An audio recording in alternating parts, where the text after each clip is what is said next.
আজকে আমরা ডিসকাস করব বল ও চাপ নিয়ে।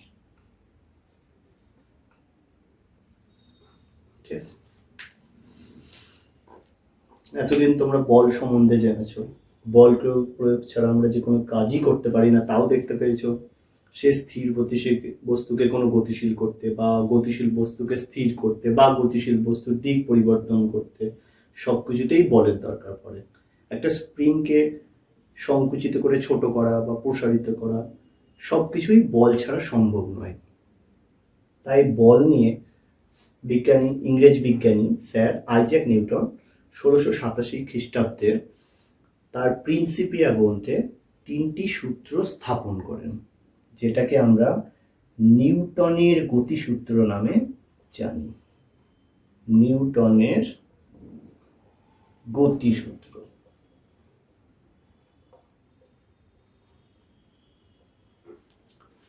তাহলে নিউটনের গতিসূত্রের প্রথম সূত্রটাতে কি বলা হয়? প্রথম সূত্র, বাইরে থেকে প্রযুক্ত বলের দ্বারা অবস্থার পরিবর্তন ঘটাতে বাধ্য না করলে স্থির বস্তু চিরকাল স্থির এবং গতিশীল বস্তু চিরকাল সমবেগে সরলরেখায় চলতে থাকবে। এটা হচ্ছে নিউটনের প্রথম সূত্র। এবার এই যে স্থির বস্তুর চিরকাল স্থির থাকার প্রবণতা, তাকে বলা হয় স্থিতিজাঢ্য। কি বলা হয়? স্থিতিজাঢ্য।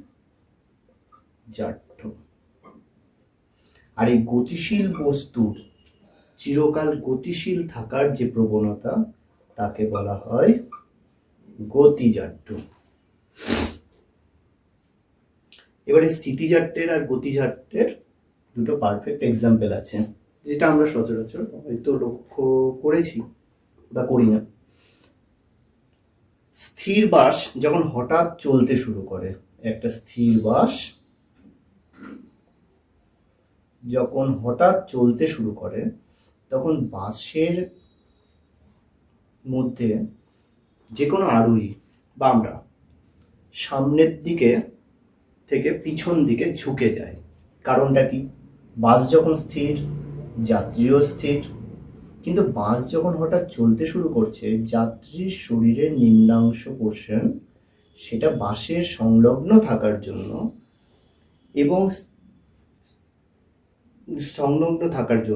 বাস চলার সাথে সাথে সে চলতে শুরু করে, কিন্তু ওপরের পোর্শন যেহেতু কিছুটা নিচের পোর্শন থেকে কিছুটা ওপর পোর্শন বাসের সংলগ্ন না থাকার জন্য সে স্থিতিজাঢ্যের জন্য ওই জায়গাতে ফিক্স থাকতে চায়, যে কারণে যাত্রী পিছন দিকে বা ব্যাকওয়ার্ড ডিরেকশনের দিকে ঝুঁকে যায়। একইভাবে কোনো গতিশীল বাস যখন হঠাৎ থেমে যায়, তখন বাসের যে যাত্রী তারা সামনের দিকে ঝুঁকে যায়। কারণ চলন্ত বাস যখন হঠাৎ থেমে যায়, তখন যাত্রীর নিম্নাংশ বাসের সাথে সাথে থেমে যায়, কিন্তু উপরের পোর্শন সে গতিজাঢ্যের জন্য সামনের দিকে এগিয়ে যায়। তার জন্য স্থিতিজাঢ্যের কারণে স্থির বাস চলতে শুরু করলে যাত্রীরা পেছন দিকে ঝুঁকে পড়ে, আর গতিজাঢ্যের জন্য চলন্ত বাস হঠাৎ থেমে গেলে যাত্রীরা সামনের দিকে ঝুঁকে যায়। ঠিক আছে, এই দুটো হচ্ছে স্থিতিজাঢ্য গতিজাঢ্যের পারফেক্ট এক্সাম্পল।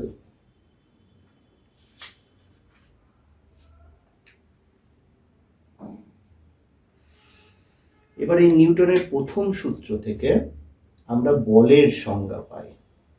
নিউটনের প্রথম সূত্র কি বলেছে আরেকবার বলি? বাইরে থেকে প্রযুক্ত বলের দ্বারা অবস্থার পরিবর্তন ঘটাতে বাধ্য না করলে স্থির বস্তু চিরকাল স্থির থাকবে এবং সচল বস্তু চিরকাল সমবেগে সরলরেখা বরাবর চলতে থাকবে। তাহলে আমরা বলতে পারি, বাইরে থেকে যা প্রয়োগ করে কোনো স্থির বস্তুকে গতিশীল বা গতিশীল বস্তুকে স্থির করার বা পরিবর্তন করার যে চেষ্টা করা হয়, তাকেই আমরা বল বলি। তাহলে বাইরে থেকে যা প্রয়োগ করে কোনো বস্তুর স্থির বা গতিশীল অবস্থার পরিবর্তন করা হয় বা করার চেষ্টা করা হয় তাকেই বলা হয় বল। এবার এই বল, আমি যদি কোনো স্থির বস্তুকে গতিশীল করতে হয় তাহলে যে কোনো ডিরেকশনে বল প্রয়োগ করতে হবে এবং একটা সার্টেন অ্যামাউন্ট বল প্রয়োগ করতে হবে।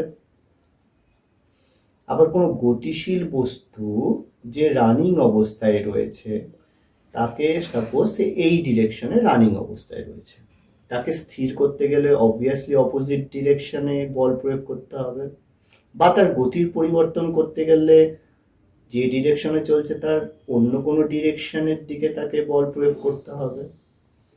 যাই করি না কেন একটা ডিরেকশনে বল প্রয়োগ করতে হবে এবং আগের মতোই কিছু একটা বল প্রয়োগ করতে হবে, সাপোজ P1। তাহলে বলের যেমন একটা অভিমুখ আছে একইভাবে বলের একটা মানও আছে, তার জন্য বল একটা ভেক্টর রাশি। ঠিক আছে?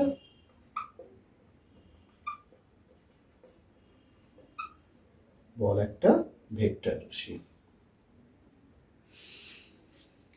এবার শুধু জেনে রাখো, পরবর্তীকালে আমরা ডিসকাস করব সিজিএস ইউনিটে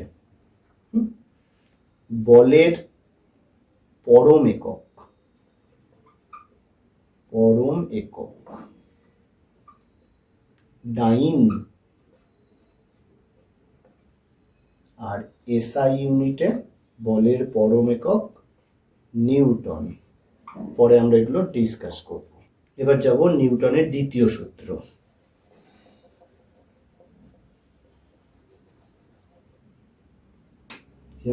নিউটনের দ্বিতীয় সূত্র।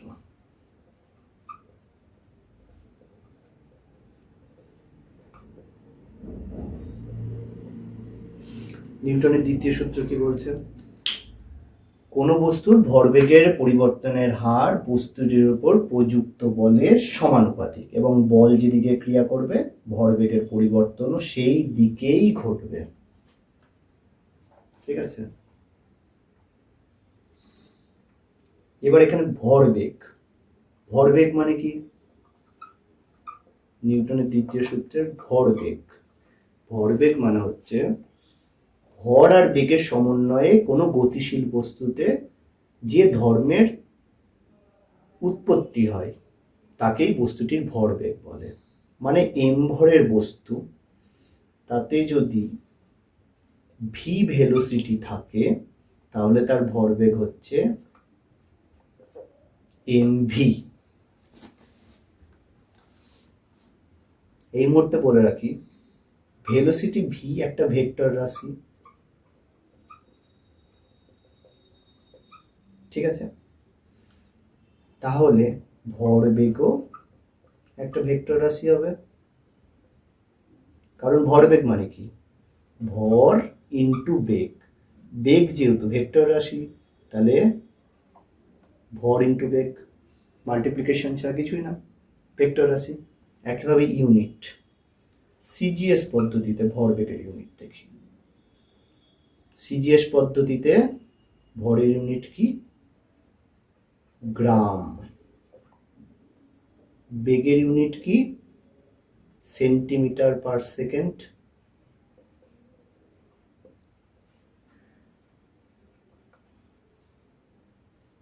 এসআই পদ্ধতিতে, তাহলে সিজিএস পদ্ধতিতে ভরবেগের ইউনিট কি? Gram centimetre per second. SI পদ্ধতিতে ভরের ইউনিট কি? কিলোগ্রাম। বেগের ইউনিট কি? Metre per second. তাহলে এসআই ইউনিটে ভরবেগের ইউনিট হচ্ছে কিলোগ্রাম মিটার পার সেকেন্ড। ঠিক আছে?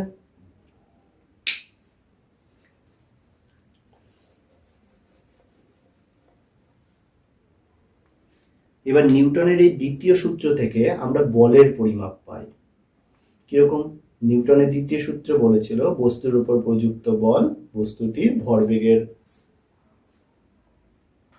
পরিবর্তন ঘটায় এবং ভরবেগের পরিবর্তন বস্তুটির উপর প্রযুক্ত বলের সমানুপাতিক।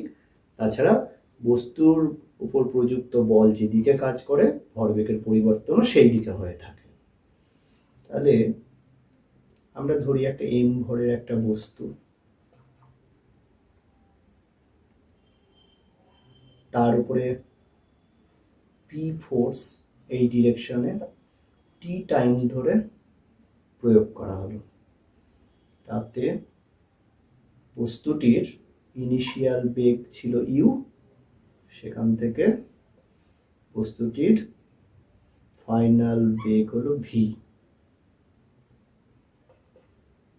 তাহলে ইনিশিয়াল বস্তুটির ভরবেগ কত? mu, ফাইনাল ভরবেগ mv। তাহলে বস্তুটির ভরবেগের পরিবর্তন কতটা হলো? ফাইনাল ভরবেগ মাইনাস ইনিশিয়াল ভরবেগ। ভরবেগের পরিবর্তনের হার কি? টাইম কত ছিল? t টাইমে p বল প্রয়োগ করা হয়েছিল, তাহলে ভরবেগের পরিবর্তনের হার বাই t। এখন নিউটনের দ্বিতীয় সূত্র অনুযায়ী ভরবেগের এই পরিবর্তনের হার বস্তুটির ওপর প্রযুক্তি বলের সমানুপাতিক। ধরে নিলাম এটা p বল প্রয়োগ করা হয়েছিল। এবার এই সমানুপাতিকটার জন্য একটা কনস্ট্যান্ট আমাকে ইউজ করতে হবে। p ইকুয়াল টু একটা কনস্ট্যান্ট দিলাম k, ঠিক আছে, mv minus mu by t equal to m into v minus u by t। এবার বস্তুটির ইনিশিয়াল বেগ ছিল u, ফাইনাল বেগ হলো v, মানে বস্তুটিতে একটা ত্বরণ ক্রিয়েট হয়েছে। ত্বরণকে যদি a দিয়ে ডিনোট করি তাহলে ত্বরণ বলতে পারি final velocity minus initial velocity by time, যে টাইম ধরে p বল প্রয়োগ করাতে ভেলোসিটি u থেকে বেড়ে v হয়েছিল। এ হচ্ছে ত্বরণ, ঠিক আছে। এবার আমরা তাহলে যেতে পারি প্রযুক্ত বল p equal to k into m into v minus u by t।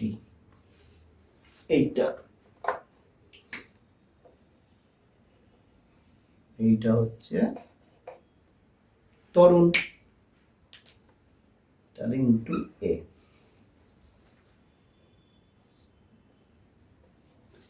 এবার এখানে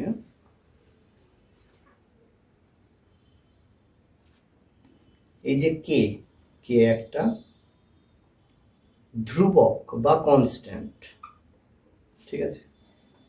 এই কে এর ভ্যালু একক বল বা ইউনিট ফোর্স থেকে পাওয়া যায়। এবার ইউনিট ফোর্স বা একক বল কি বলে? কোনো একক ভরের বস্তু মানে m1, ঠিক আছে, তার উপর যে বল একক ত্বরণ সৃষ্টি করে তাকেই একক বল বলে। বোঝা গেল? একক ভরের বস্তুর ওপর একক ত্বরণ সৃষ্টি করে যে বল তাকেই যে ত্বরণ একক ভরের বস্তুর ওপর একক ত্বরণ সৃষ্টি করে যে বল তাকেই বলে একক বল। তাহলে এই তিনটে ভ্যালু যদি আমরা এই ইকুয়েশনে বসাই তাহলে হবে k ইকুয়াল টু 1। তাহলে ফাইনালি আমাদের আসছে p equal to m into a, ঠিক আছে।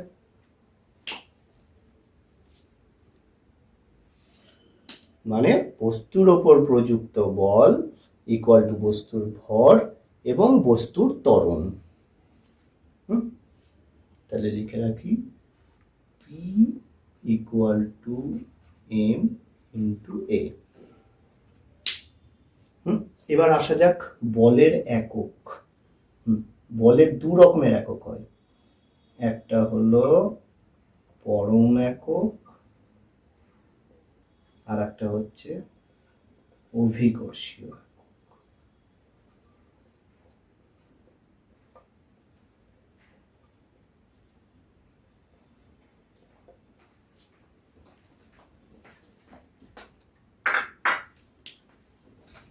সময় নেই।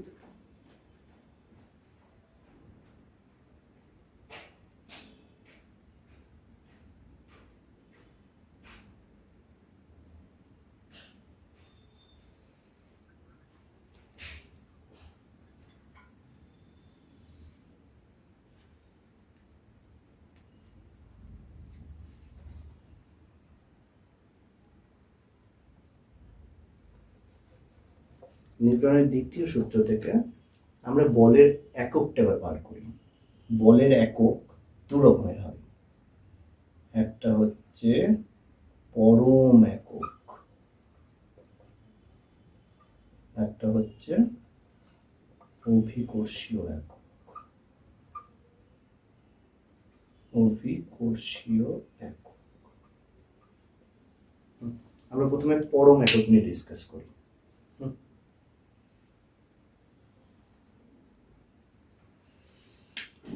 পরম একক, তাহলে এবার ইউনিট থেকেই আসি।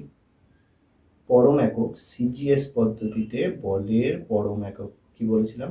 ডাইন। ইকুয়েশনটাতে আসি, P equal to M into A. বল হচ্ছে পি, এম হচ্ছে ভর, এ হচ্ছে ত্বরণ। সিজিএস পদ্ধতিতে ভরের ইউনিট কি? গ্রাম। ত্বরণের ইউনিট কি? Centimetre per second square. তাহলে কি হচ্ছে? গ্রাম সেন্টিমিটার পার সেকেন্ড স্কোয়ার। তাহলে এবার কি বলতে পারি? 1 গ্রাম ভরের বস্তুর ওপরে ক্রিয়া করে যে বল বস্তুটিতে 1 সেন্টিমিটার পার সেকেন্ড স্কোয়ার ত্বরণ উৎপন্ন করতে পারে তাকেই বলা হয় এক ডাইন। বোঝা গেল? 1 গ্রাম ভরের বস্তুর ওপরে যে বল বস্তুটির উপর ক্রিয়া করে বস্তুটিতে 1 সেন্টিমিটার পার সেকেন্ড স্কোয়ার ত্বরণ সৃষ্টি করতে পারে তাকেই এক ডাইন বলে। ঠিক আছে, মানে এক dyne equal to 1 gram centimetre per second square.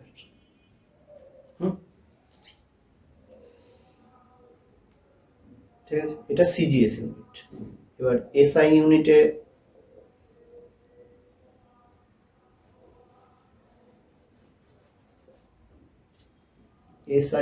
যায়। এবার আবার সেই equation P equal to M into A. SI ইউনিটে ভরের ইউনিট কি? কিলোগ্রাম, কিগ্রা। ত্বরণ ইউনিট কি? Metre per second square. তাহলে 1 কেজি ভরের কোনো বস্তুর ওপরে ক্রিয়া করে যে বল বস্তুটিতে 1 মিটার পার সেকেন্ড স্কোয়ার ত্বরণ সৃষ্টি করে তাকেই বলে নিউটন। তাহলে 1 নিউটন মানে হচ্ছে 1 kilogram metre per second square. ঠিক আছে, এবার এখান থেকে আমি ডাইন আর নিউটনের রিলেশন আনতে পারি। 1 নিউটন মানে 1 কিগ্রা মিটার পার সেকেন্ড স্কোয়ার। ঠিক আছে, 1 কিলোগ্রাম মানে কত? 1000 গ্রাম। 1 মিটার পার সেকেন্ড স্কোয়ার মানে 100 সেন্টিমিটার পার সেকেন্ড স্কোয়ার। তাহলে কত হলো? 10 টু দি পাওয়ার 5। ইউনিট কি? Gram centimetre per second square. এবার এই গ্রাম সেন্টিমিটার পার সেকেন্ড স্কোয়ার মানে ডাইন। তাহলে 1 নিউটন সমান 10 টু দি পাওয়ার 9 ডাইন।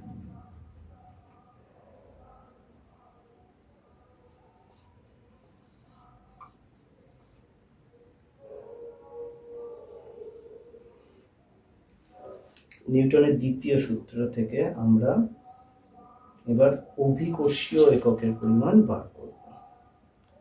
অভিকোষীয় একক,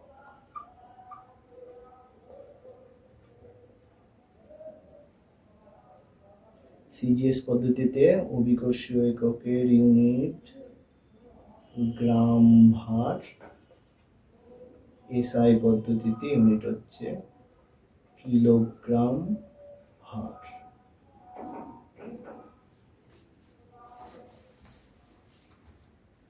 ঠিক আছে, এবার গ্রাম ভার নিয়ে যাই।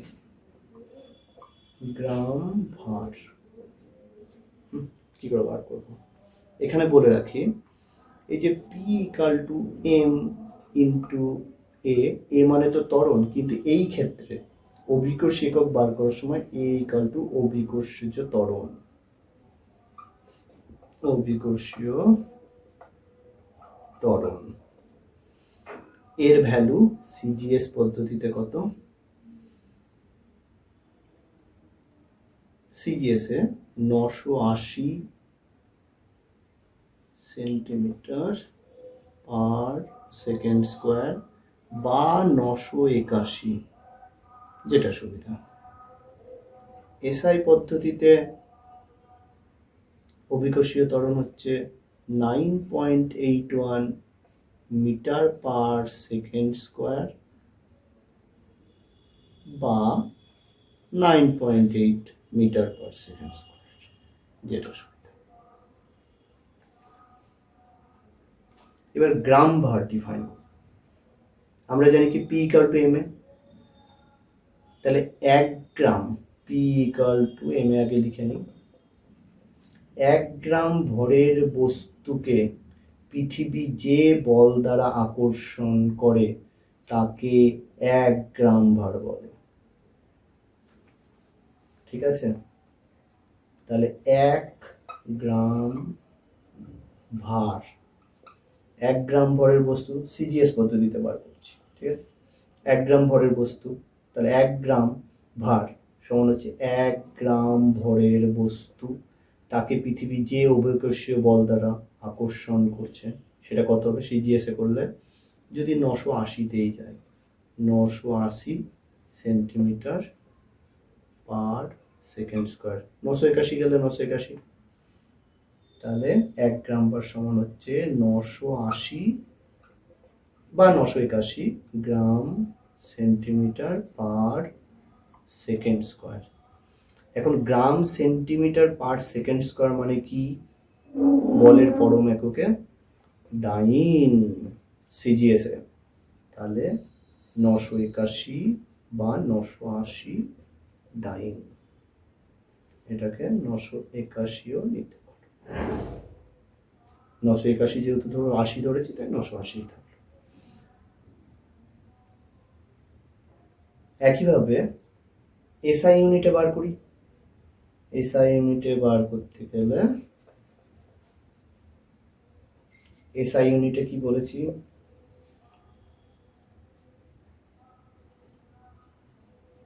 কিলোগ্রাম ভার। তাহলে 1 কিলোগ্রাম ভরের বস্তুকে পৃথিবী যে বল দ্বারা আকর্ষণ করে তাকেই 1 কিলোগ্রাম ভার বলে।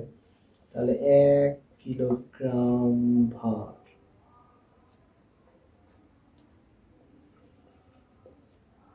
সমান হচ্ছে 1 কিলোগ্রাম বস্তুর ভর।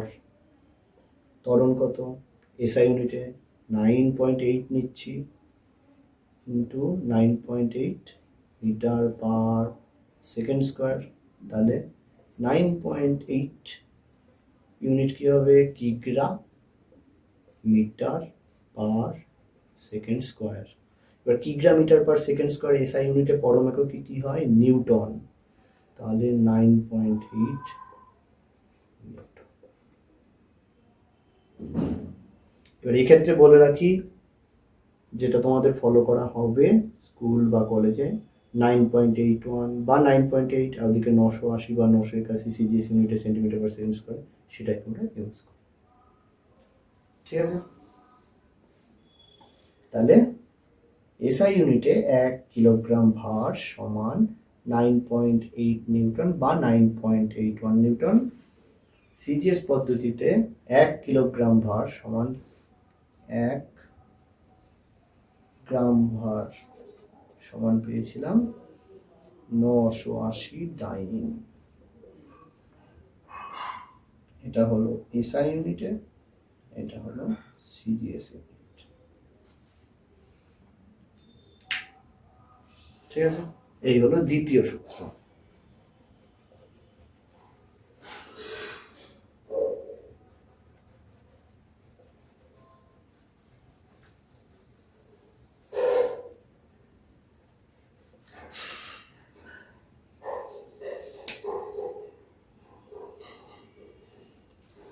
নিউটনের তৃতীয় সূত্র কি আছে? ক্রিয়া প্রতিক্রিয়া সমান এবং বিপরীতমুখী। মানে আমি কোনো ডিরেকশনে যদি কোথাও বল প্রয়োগ করি তাহলে সেই বস্তুটিও সমান বিপরীতমুখী একটা বল অপোজিট ডিরেকশনে অ্যাপ্লাই করবে। এটার পারফেক্ট এক্সাম্পল হচ্ছে মাঝির নৌকা চালানো। সাপোজ নৌকা, মাঝি দাঁড় দিয়ে এই ডিরেকশনে একটা বল প্রয়োগ করে মাটিতে,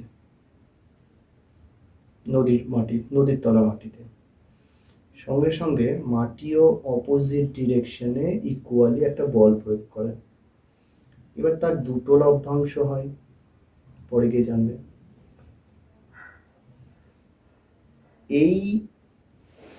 এই ডিরেকশনে যে প্রতিক্রিয়াটা পাচ্ছি তার এই অনুভূমিক লভ্যাংশ, তাতেই নৌকাটা এই ডিরেকশনে যেতে সাহায্য করে। একইভাবে আমরা যখন নৌকা ঘাটে ফেরার পর যখন লাফ দিয়ে ডাঙায় যাই, তখন আমরা পেছন দিকে নৌকার উপরে একটা বল প্রয়োগ করি, যে কারণে নৌকাটা একটু হলেও, খুব অল্প হলেও একটু পিছনের দিকে যায়, কিন্তু তার বিনিময়ে নৌকা আমার উপরে ইকুয়াল এবং অপোজিট একটা বল প্রয়োগ করে, যার ফলে আমরা ডাঙায় উঠে যাই। একইভাবে রকেট, এই যে রকেটের প্রিন্সিপাল, রকেটে ভার্টিক্যালি এই দিকে প্রচণ্ড পরিমাণে ফোর্স প্রয়োগ করা হয়, প্রচুর আগুন জলে জ্বালানি দিয়ে। তার জন্য অপোজিট ডিরেকশনেই হাওয়া বা বাতাস বা যা থাকবে সেটা অপোজিট ডিরেকশনে একটা ফোর্স রিয়াক্ট করে রকেটের ফলে। এই প্রতিক্রিয়া বলের জন্যই রকেট আপওয়ার্ড ডিরেকশনে চলে যেতে পারে। এই হলো আমাদের নিউটনের 3টে সূত্র এবং তার ডিটেলস। এবার আমরা কিছু এক্সাম্পল ডিসকাস করব এই 3টে নিউটনের বিভিন্ন সূত্র নিয়ে।